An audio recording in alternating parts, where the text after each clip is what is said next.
Excelentíssimo Sr. Presidente da Mesa da Assembleia Municipal, Senhoras e Senhores Deputados da Assembleia Municipal, Sr. Presidente da Câmara, Senhoras e Senhores Vereadores, Senhoras e Senhores Presidentes de Junta, Senhoras e Senhores Membros do Executivo, membros das entidades presentes, caras e caros concidadãos.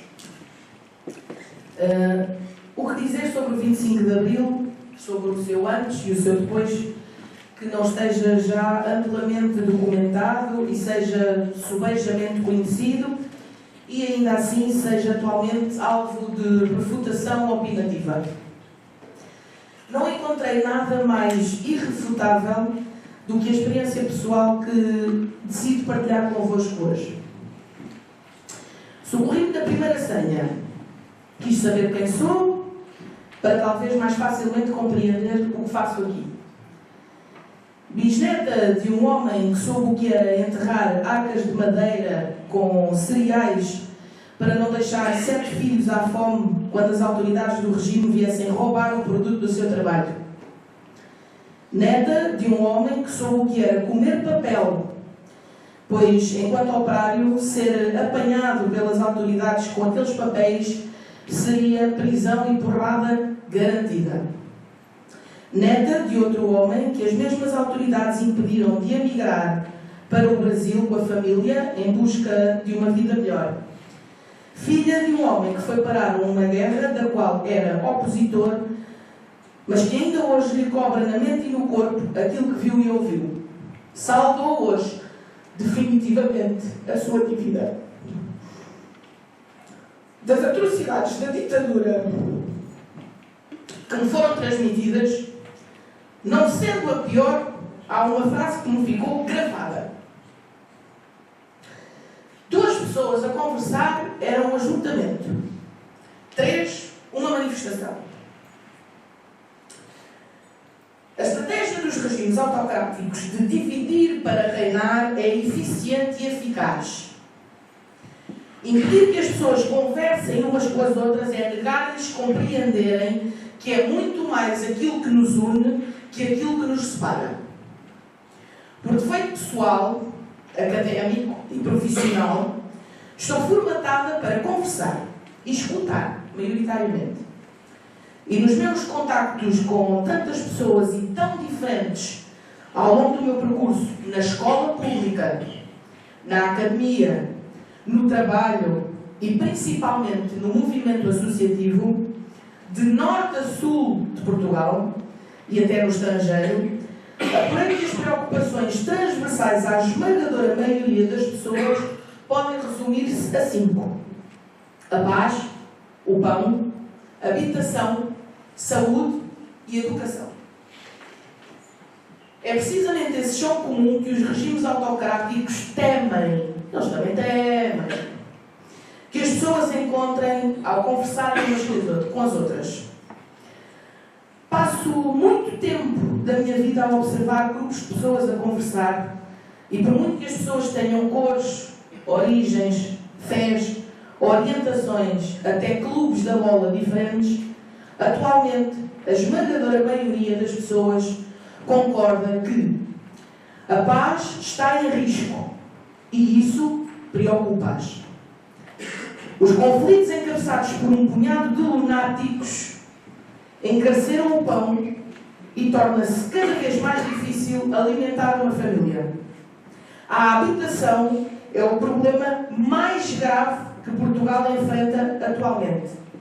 A saúde e a educação estão a ser desmanteladas. Há outros pontos em comum. A rede de transportes públicos não serve, o espaço público precisa de manutenção e limpeza, trabalha-se muito e recebe-se pouco. Dos ordenados às reformas, falta dinheiro e sobra mês.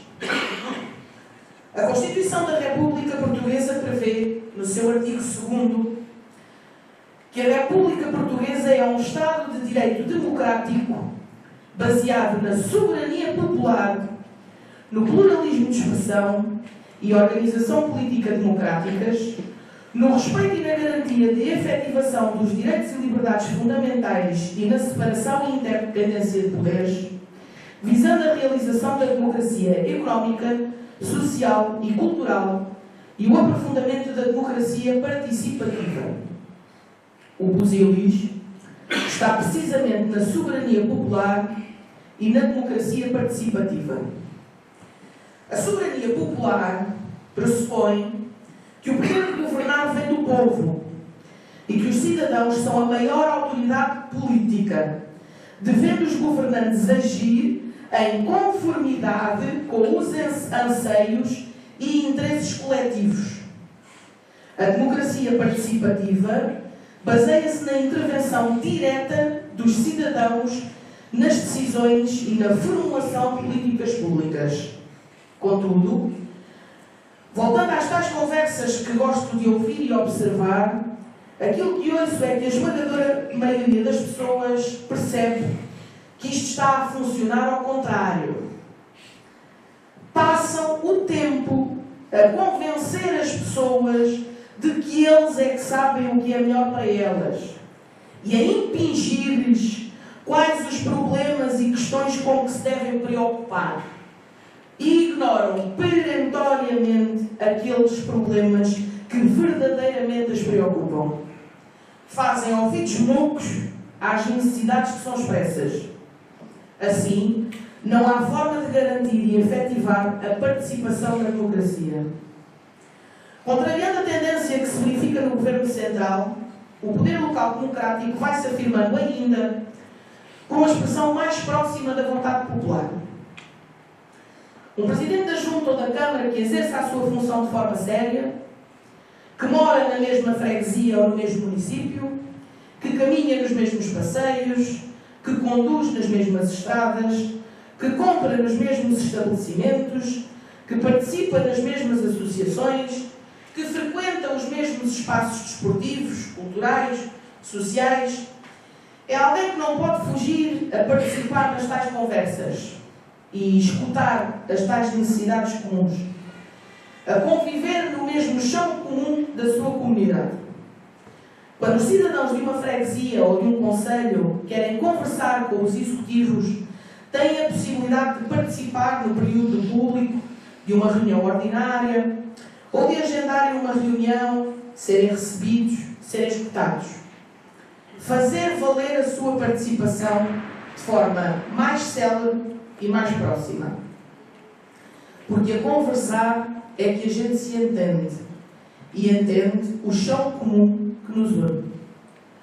Numa era em que o dividir para reinar regressa em força, muitas vezes com uma nova roupagem do distrair para reinar, em que o tempo para lazer e participação cívica na vida em sociedade vai escasseando cada vez mais, em que passamos mais tempo a consumir conteúdos do que a conversar em conjunto, em que estamos a deixar que nos separem de várias formas, está na hora de nos unirmos em ajuntamentos de dois ou muitos mais, para voltarmos a conversar uns com os outros, para podermos ter uma terra da fraternidade, onde vemos em cada esquina um amigo e em cada rosto igualdade, e para finalmente fazê-los entender que o povo é quem mais ordena.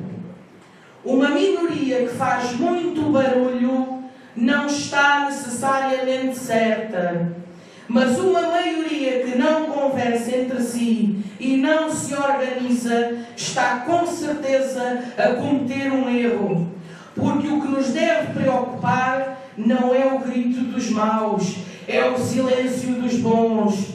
Viva o 25 de Abril, viva o movimento das Forças Armadas, viva o povo português! 25 de Abril hoje